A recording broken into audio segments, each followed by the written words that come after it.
اللہ تعالیٰ کا ذکر،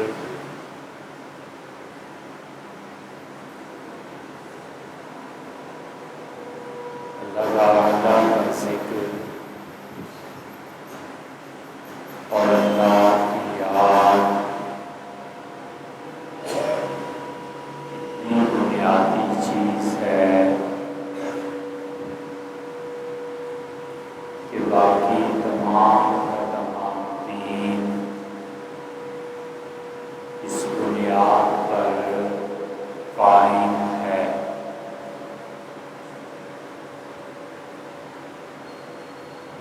اور ذکر نام ہے بنیادی طور پر اس بات کا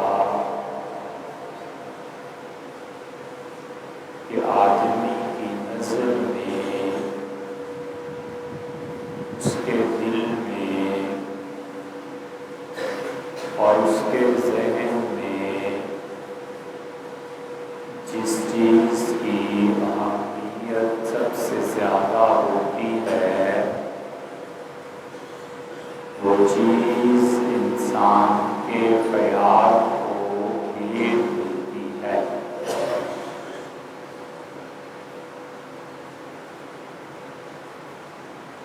انسان اپنی روزمرہ کی زندگی میں اس کا مشاہدہ کرتا ہے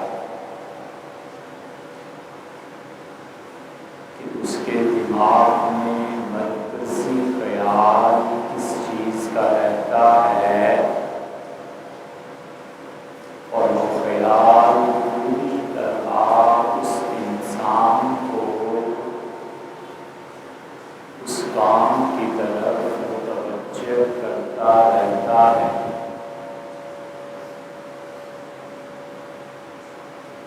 اس کے ذہن میں یہ بات ہوتی ہے کہ آج گاڑی کو چیک کرانا ہے تو ایک منٹ میں کئی مرتبہ خیال اس چیز کی طرف جاتا ہے کہ گاڑی کو چیک کرانا ہے۔ تو اہمیت خیال پہ قابو پا لیتی ہے اور خیال پھر اپنے آپ کو حال میں تبدیل کرتا ہے، اور آدمی کسی کو اپنی جگہ پہ بٹھاتا ہے یا آدمی کسی کے سپرد اپنا کام کرتا ہے اور یہ کہتا ہے کہ میں اپنی گاڑی ٹھیک کرانے جا رہا ہوں، آپ دھیان دیجیے گا۔ اب سب سے پہلی چیز دماغ میں اپنے مقصد سے یکسوئی ہے، اور یہ یکسوئی صرف اسی وقت پیدا ہوتی ہے یا تو انسان کو اس چیز کی شدید ضرورت پیش آ جائے اور یا پھر اس سے محبت ہو جائے۔ جب شدید ضرورت کسی چیز کی ہو تو محبت نہیں بھی ہوتی تو بھی وہ چیز انسان کے خیال پر قابو پا لیتی ہے۔ واش روم میں جانا ہے، اب اس گندی جگہ سے کس کو محبت ہوگی، لیکن خیالات پر یہ خیال چھا جاتا ہے کہ یہ کام کرنا ہے، اور محبت چونکہ ہر انسان کو بنیادی طور پہ نفسیاتی سکون پہنچاتی ہے، اس لیے دنیا میں کوئی شخص ایسا نہیں ہے جو زندہ ہو اور اس کو محبت نہ ہو۔ یہ ضروری نہیں ہے کہ انسان کو مذہبی چیزوں سے محبت ہو،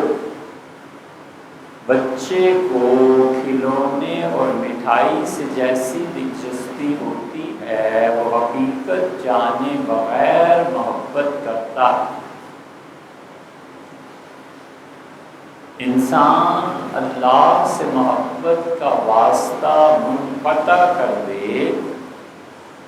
تو اس کی جگہ دولت سے محبت ہو جائے گی۔ دولت سے نہیں ہوتی تو کوٹھی سے محبت ہو جائے گی، اس سے بھی نہیں ہوتی تو بیوی سے ہو جائے گی، اس سے بھی نہیں ہوتی تو تنہائی سے ہو جائے گی، اور تنہائی سے بھی نہ ہو تو اس سے محبت ہو جائے گی کہ میں کسی سے نہ ملوں تو محبت تو ہوئی۔ اس لیے انسانی ذہن کا یکسو ہو جانا یہ اس کے لوازمات میں سے ہے۔ جب یہ لوازمات میں سے ہے تو آدمی کو جو بھی چیز اللہ کی طرف اس طرح سے راغب کر دے کہ نعمت پر بھی شکر ہو اور نعمت سے محبت نہ ہو، یہ وہ بات ہے جو ایک مومن کا سٹینڈرڈ ہے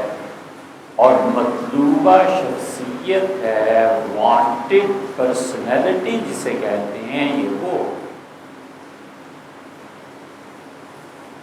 اللہ کی جتنی نعمتیں ہیں یہ انسان کو شکر پر لے آئیں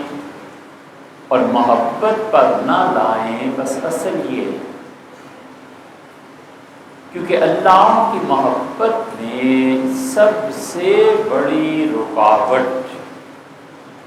اور اللہ کی محبت کا فاصلہ طے کرنے میں سب سے زیادہ ہرڈل جو ایک بہت نمایاں کردار رکھتی ہے وہ دنیا ہے، اور دنیا اتنی زبردست محبوبہ ہے کہ یہ حاصل ہو جائے تو بھی محبوبہ ہے،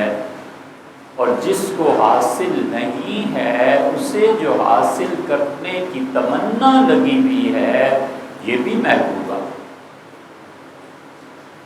دنیا اپنی موجود صورت میں اور دنیا اپنی مفقود صورت میں ہر حال میں محبوبہ ہے،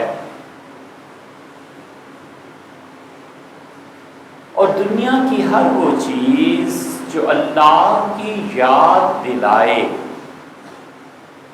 اگر وہ چیز نہیں ہے تو اللہ سے دعا پر آمادہ کر دے، اور اگر وہ چیز نہیں ہے تو اللہ تعالی سے صبر پہ آمادہ کر دے۔ یہ مومن کا مقام ہے، اور اگر وہ چیز مہیا ہے تو اس چیز سے محبت کی بجائے شکر کی کیفیت جنم دے۔ اصل ایمان یہ گاڑی ایک آدمی کی ضرورت ہے، اور گاڑی اللہ کی یاد دلائے اور انسان کو شکر پر لے آئے کہ اللہ آپ کا احسان ہے کہ ایک تکلیف زندگی کی دور ہوئی، یہ بالکل ٹھیک ہے، لیکن گاڑی کے گم ہو جانے کی صورت میں وہ ڈپریشن میں چلا جائے، یہ وہ چیز ہے جو اللہ نے منع کی ہے۔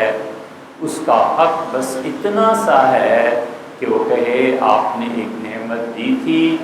شکر کی ادائیگی میں مجھ سے ہی تقصیر ہوئی ہوگی،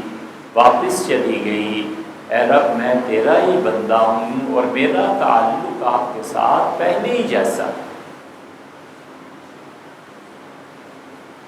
آدمی کوشش کرے کہ اپنے آپ کو اللہ کے ساتھ تعلق میں اتنا مخلص بنائے کہ بندے کے بیچ میں اور اللہ تعالی کے بیچ میں خدا کی کوئی نعمت بھی حائل نہ ہو۔ اللہ کی نعمتیں شکر کی ادائیگی کے لیے، محبت کے لیے نہیں۔ اسی لیے رسول اللہ صلی اللہ علیہ وسلم کے صاحبزادے کا انتقال ہوا قاسم کا، اور قاسم کے ساتھ رسول اللہ صلی اللہ علیہ وسلم کی محبت بھی تھی۔ 61 برس کی عمر میں اللہ نے آپ کو یہ بیٹا، یہ آخری اولاد عنایت فرمائی تھی، اور رسول اللہ صلی اللہ علیہ وسلم نے ایک بھٹی چلانے والے لوگوں کو بلایا اور اس خاندان کے حوالے کیا اور کہا میرے بیٹے کو دودھ پلاؤ۔ اور اس گھر میں لوہے کو ڈھالنے کے لیے لوہار پہ بھٹی چلتی تھی اور دھوئیں کی فضا رہتی تھی، اور صحابہ کرام رضی اللہ عنہ کہتے ہیں کہ ہم نے حضرت کو دیکھا وہ دھوئیں والے کمرے میں گھر میں بیٹھتے تھے، اپنے بیٹے کو پیار کرتے تھے، اور دھواں رسول اللہ صلی اللہ علیہ وسلم کے کپڑوں پر اس کے اثرات نظر آتے تھے۔ اور جب اس کا انتقال ہوا ہے تو یہ کہا کہ ان للہ ما اخذ، اللہ آپ ہی کے لیے ہے جو چیز آپ واپس لے لیں، اور اسی ذات کے لیے ہے وہ جو چیز عنایت فرما دے۔ اور پھر ایک جملہ، یہ تو حضرت معاذ رضی اللہ عنہ کو ان کے بیٹے کے انتقال پہ لکھا تھا، اپنے بیٹے کے انتقال پہ ایک اور جملہ فرمایا اور کہا کہ میری آنکھیں رو رہی ہیں، میرے دل میں شدید دکھ ہے تمہاری موت کا، لیکن میں اپنی زبان سے بس اتنی بات کہتا ہوں کہ اللہ کی چیز تھی جو اس نے واپس بلا۔ دنیا کے جتنے عہدے، دنیا کا جتنا مال، اولاد، یہ سب کی سب چیزیں ایک آدمی کے لیے کس مقام پر ہیں، یا تو وہ شکر کا مقام ہے اور یا پھر وہ امتحان کا مقام ہے، اور ان چیزوں کے غائب ہو جانے کی صورت میں امتحان کا مقام ہے، محبت کا مقام نہیں۔ محبتیں انسان کو گھیر لیتی،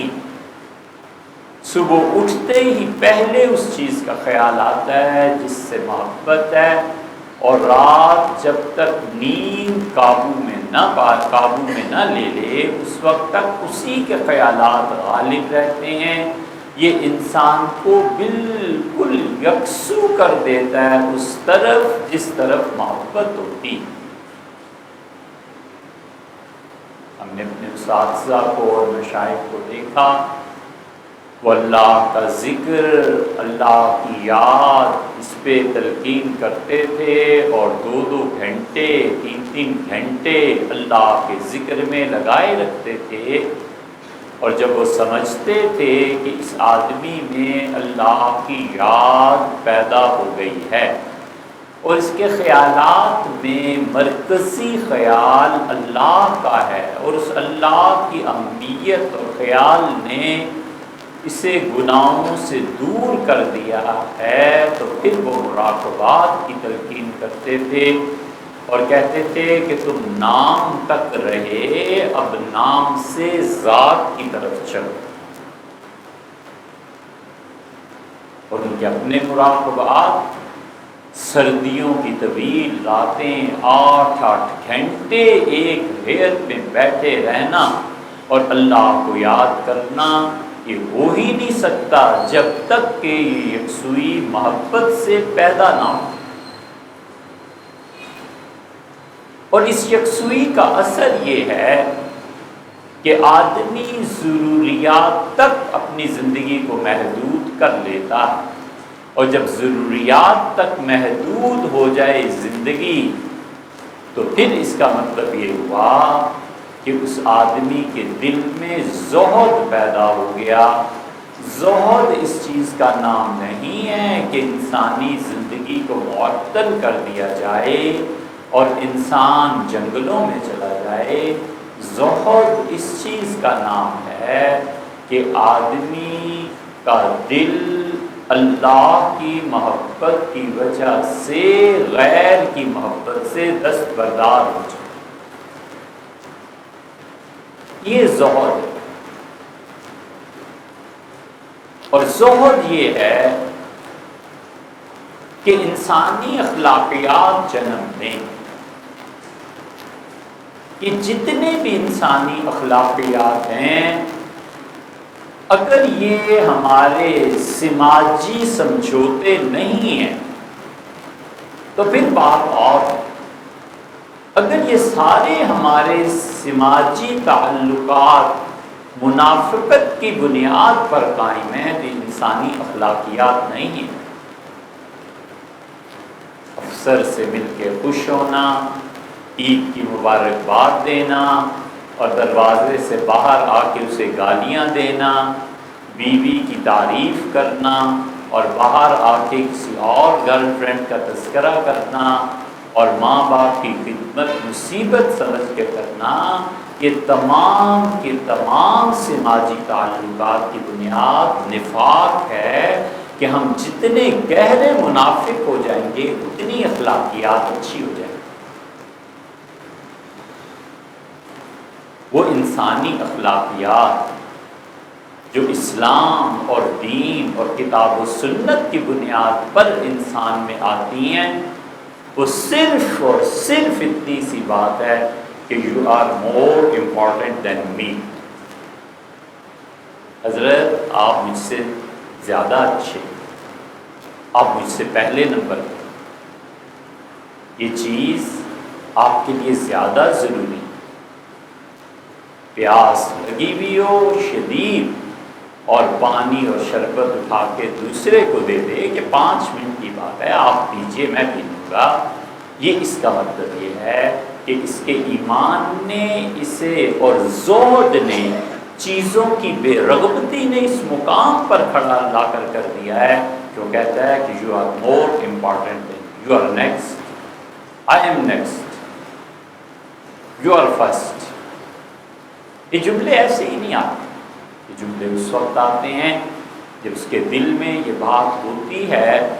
کہ پتہ نہیں میری کوئی حیثیت نہیں اور اللہ کی نظر میں اس کی کتنی حیثیت ہے، ممکن ہے قیامت میں یہ بخش دیا جائے اور میں مارا اور پکڑا جاؤں۔ اللہ کے درمیان اور بندے کے درمیان سب سے بڑا بت، سب سے بڑا بت وہ انسان خود ہے۔ اس لیے اگر کسی شخص کا دین اور کسی شخص کی نماز اور روزہ اسے مطلوبہ نتائج تک نہیں لاتا تو اسے مرنے سے پہلے غور کر لینا چاہیے کہ میں کر کیا رہا ہوں۔ اللہ تو کہتا ہے کہ میرے بندے جو میری عبادت کرتے ہیں، یمشون علی الارض ہونا، آپ گنتے چلے جائیے خدا کتنی چیزوں کو کہتا ہے اور اپنے اور میرے اخلاقیات کو اس پہ پرکھتے چلے جائیے کہ ہم کر کیا رہے ہیں۔ اللہ کا ذکر کرتے ہیں، اللہ کی یاد ہے، یہ جمعہ ہے، یہ نماز ہے۔ اللہ یہ کہتا ہے کہ میرا ذکر اور دنیا سے بے رغبتی جس شخصیت کو جنم دیتی ہے، یمشون علی الارض ہونا، وہ زمین پر بڑے وقار سے چلتا ہے، چلتا ہے اور پولیس والوں کی طرف ادھر ادھر نہیں دیکھ رہا ہوتا، سیدھا اپنے منہ لگ کے چلتا ہے، کوئی تجسس اسے نہیں ہے کہ یہ فٹ پاتھ پہ کیا ہو رہا ہے، میرے دائیں بائیں کون سی تصویریں۔ اس کے ذہن میں یہ ہوتا ہے کہ چلنے کا بھی ایک ڈھنگ ہے۔ اسی لیے اللہ تعالیٰ نے قرآن میں یہ لفظ اپنے پورے ارادے سے نازل فرمایا ہے کہ تمشی علی استحیاء، اور ایک لڑکی اپنے والد سے بات کر کے موسیٰ علیہ السلام کی طرف چلی اور اس کے چلنے میں حیا تھی۔ اس کا مطلب ہے کہ اگر لڑکی کے چلنے میں حیا نہیں ہے تو جو قرآن کا ایک سٹینڈرڈ ہے وہ اس سے بلو۔ ایک آدمی کے چلنے میں اگر شرافت نہیں ہے تو پھر وہ جس بھی قبیل سے تعلق رکھے۔ اور اللہ کہتا ہے یبیتون لربہم سجدا وقیاما، میرے بندے تو وہ ہیں جن کی راتیں گزرتی ہیں سجدے میں پڑے رہتے ہیں، ہاتھ باندھ کے میرے سامنے کھڑے رہتے ہیں۔ اللہ کی عظمت کا احساس اور اللہ کے سامنے جھکنے کا اور اپنی بندگی کا، جس شخص کو رات آ کر اللہ نہیں اٹھاتا نا، اسے ہر روز استغفار اور کلمہ پڑھنا چاہیے کہ میں مومن بھی ہوں کہ نہیں۔ اللہ اٹھاتا ہے کہ رات کا آخری حصہ میرا ہے، اللہ اٹھاتا ہے، کہتا ہے بندے تو کدھر غائب ہے، میں تو دینے کے لیے آیا ہوا ہوں۔ یبیتون لربہم سجدا وقیاما، میرے بندے تو وہ ہیں جن کی راتیں میری یاد میں گزرتی ہیں، اس لیے کہ وہ محبوب ہے، اس کا تقاضا ہے۔ قیامت میں سب سے بڑا حساب اللہ کے ہاں ایک چیز کا ہوگا اور وہ ہے بے وفائی، کہ تم وفادار نہیں نکلے۔ والذین آمنوا اشد حبا للہ، اور جو ایمان والے ہیں انہیں اللہ کی شدید محبت گھیر لیتی ہے، کھڑے رہتے ہیں، اس کے خوف سے لرزتے ہیں۔ یہ کیسا خدا ہے کہ یہ دھیان آ جائے کہ اللہ اس چیز پہ ناراض ہو جائے گا مجھ سے، اور اس گناہ میں پھر بھی مزہ باقی رہے۔ یہ کیسا ایمان ہے؟ اور یہ بھی کوئی ایمان ہے، اور یہ بھی کوئی نماز ہے کہ وہ پکا نمازی ہونے کے باوجود دو کام ایک کر نہ سکے اور ایک چھوڑ نہ سکے، فحاشی اور ریانی چھوڑ نہ سکے اور منکر پہ نکیر کر نہ سکے۔ اللہ کہتا ہے اس کی نماز سے یہ سکھاتی ہے کہ جہاں پر بھی غلط کام ہو رہا ہے تم اس غلطی کو سے ٹوکو۔ ایک آدمی غلط بات کر کے گیا ہے، مارکیٹ میں پریشانی ہے، ایک کہتا ہے بھائی آپ پارکنگ میں ذرا دیکھیں کیوں غلطی آپ کرتے ہیں، سب پریشان ہو رہے ہیں، باقی 10 تماشا دیکھ رہے ہیں، یہ نہیں کہتے کہ آدمی صحیح کہہ رہا ہے، بھائی ہم اس کی سپورٹ کر رہے ہیں، بالکل ٹھیک کہہ رہا ہے۔ ہم کھڑے تماشا دیکھتے ہیں، ہم میں یہ نماز کیوں ہمت پیدا نہیں کرتی کہ ہم کسی بڑے کی بری بات پر تنقید کر سکیں، کہ آپ جتنے بھی اچھے ہوں آپ کا یہ فعل برا ہے۔ عہدے، پیسے کی محبت اور اللہ کے ساتھ شرک کے لوگ کیا کہیں گے، لوگ کیا کہیں گے یار، قبر میں رکھ کے چلے آئیں گے پھر لوگ کام آ جائیں۔ اس لیے ہماری نمازیں کیا سکھاتی ہیں؟ اگر نماز یہ نہیں سکھاتی انسان کو کہ وہ فحاشی سے اجتناب کرے اور منکر پر نکیر کرے، غلط کام جس کا بھی ہے غلط ہے، یا غلط کام کو مٹ جانا چاہیے اور یا پھر سے صحیح ہونا چاہیے، تیسرا راستہ کوئی نہیں۔ اگر نماز یہ نہیں سکھاتی تو اسے سوچنا چاہیے نماز پڑھتا ہوں کہ ٹکریں مارتا ہوں۔ اس لیے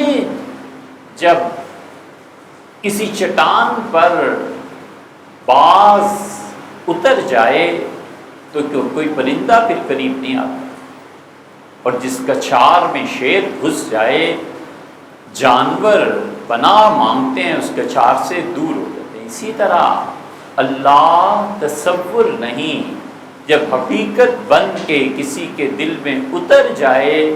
تو پوری دنیا اس کی نظر میں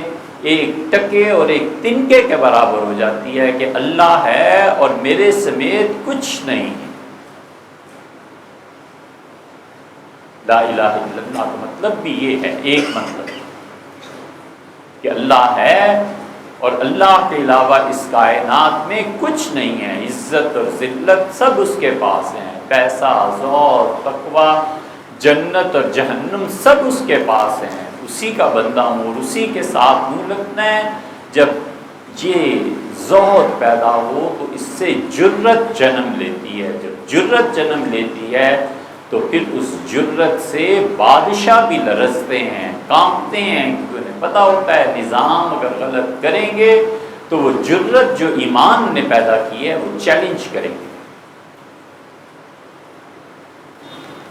یہ ایمان چیلنج پیدا کرتا ہے،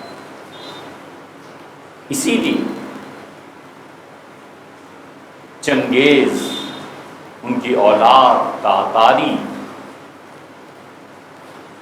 رپورٹ یہ دی گئی کہ دمشق میں شیخ الاسلام ابن تیمیہ رحمۃ اللہ علیہ کا حلقہ وسیع سے وسیع تر ہوتا جا رہا ہے۔ لوگ پہلے کم آتے تھے مسجد میں، اب بھری ہوتی ہے۔ پہلے شیخ بات کرتے تھے چند اور اب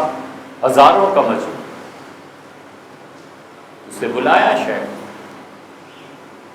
اور شیخ سے کہا کہ یہ آپ کا مجمع، آپ کا حلقہ بڑھتا کیوں چلا جا رہا ہے؟ تو شیخ بھانپ کے، شیخ اتنے بڑے آدمی تھے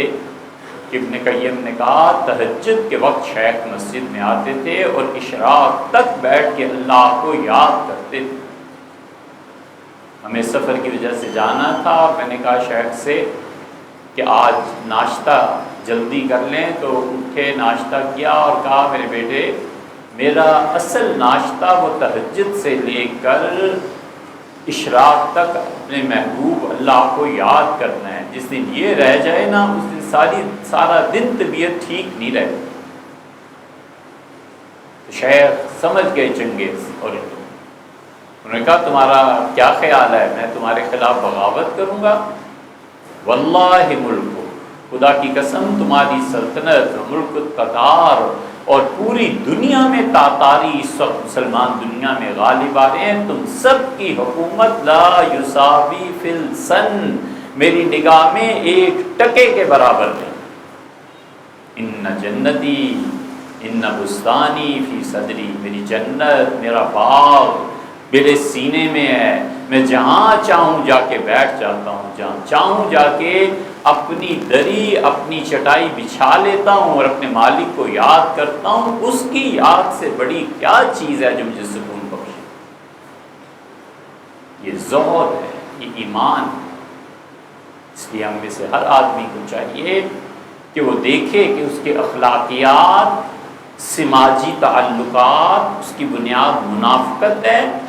یا اللہ کا خوف ہے یا دین میں جو تعلیمات ہیں اس کا نتیجہ۔